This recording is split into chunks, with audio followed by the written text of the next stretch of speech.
Welcome back to The Haunted Beard, everybody. Thank you for joining me. Today, I want to give you my thoughts and review for Marshmallow. This is a horror film that also serves as a bit of a coming-of-age story as well. And this one tells the story of a boy named Morgan, who is a 12-year-old who is a very shy, introverted kid who is forced one summer by his parents to go to summer camp in an attempt to kind of get him to break out of his shell and meet new friends and things like that. And one night when he first gets there, people are telling scary stories at the campfire, and there is this kind of local legend about a guy named the Doctor, who is basically this kind of slasher killer, if you will. And of course, it gets passed off as only a story, but it turns out that the story of the Doctor may be a lot more real than he ever would have thought. And as I said, this is a horror film, but also kind of serves as a bit of a coming-of-age story, as the first kind of half hour of the film really kind of plays out that way. It spends the first act of the film really getting you kind of acclimated and really developing its central main character, Morgan. And I thought the film did a good job with his character, and I also thought his performance was pretty good as well. And I think this is a character that I see a little bit of myself in, at least reflecting back to my own childhood. I was a little bit more of a shy, introverted kid, not quite to the degree that Morgan is, but there are definitely little parts of him that I could kind of relate to and connect with on a little bit more of a personal scale. And then getting sent to summer camp and just kind of him sort of navigating the difficulties of meeting new friends and trying to, break out of his shell and, kind of dealing with sort of the awkwardness of kind of figuring out who you are and discovering your voice kind of thing. And so I think the film does a good job with that and kind of getting you into the 12-year-old's frame of mind. And I think the performance by Morgan, as I said, is good. I think the performances overall, especially as this is most of the cast, are kind of younger kids, I think we're also pretty solid. Just the dialogue rang true, at least for me. Just kind of some of the awkwardness and just some of the feelings of being that kind of young kid. I thought it was all just kind of conveyed and communicated quite well, and it was just effective and convincing for me. That was definitely one of the highlights of the film. As I said, once you get to about the 30-minute mark is really where the kind of the horror element sort of clicks into gear, and the film kind of shifts gears a little bit. Now, one of the things about Morgan is he suffers from really intense nightmares, and so the film kind of uses a little bit of that as part of its horror presentation. Give me a little bit of a Nightmare on Elm vibe. I mean, not a whole lot, but just because of the similarities with the nightmares and the dream world and things like that. So you get a little bit of that there. And then ultimately, the film kind of turns into a bit of a slasher type of a film. A little bit different than maybe a traditional slasher, but there is a bit of that element there as well. And so, at least from the start, once kind of the horror clicks in, I was kind of wondering, like, okay, is this going to be sort of more of a supernatural type thing, kind of playing into the dream nightmare world? Or are we going to get more of a slasher film? Is it going to be an amalgam of both? And it is a bit of an amalgam of both, and then ultimately something a little bit different as well, but I won't get into any more specifics there. Now, once the full kind of story and the horror is established and set up, at that point, you're kind of in the latter half of the film.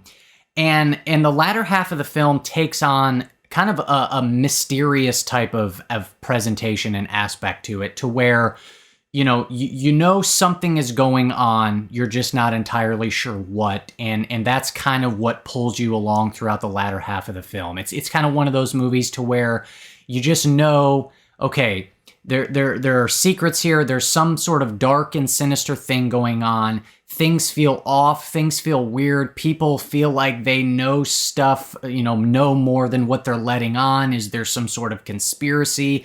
It's basically just what exactly is going on here? That is kind of that sort of mystery is really what pulls you through the second half of the film. So that's kind of what helps keep you engaged, just the overall mystery, to where you're trying to just figure out, okay, what exactly is going on here? What makes sense of all this sort of kind of weird, creepy craziness that's going on? Now, here's the thing. I love mystery films, and anytime you can introduce some sort of mysterious element within a horror film, I'm pretty much all in and bought in.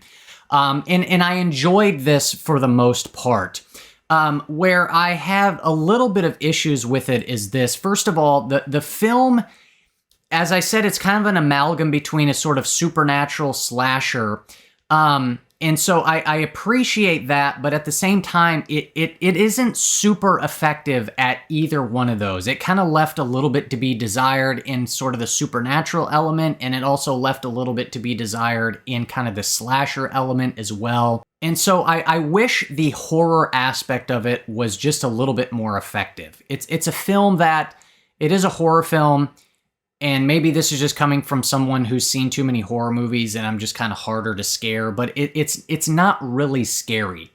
And so that's kind of the thing. It's like, it just kind of feels a little bit more mild. I do believe it's an R-rated film, but in terms of kind of the actual horror element of it, it feels a little bit more kind of PG-13 level. And then ultimately when you get to the end, like I said, I was still entertained and engaged throughout.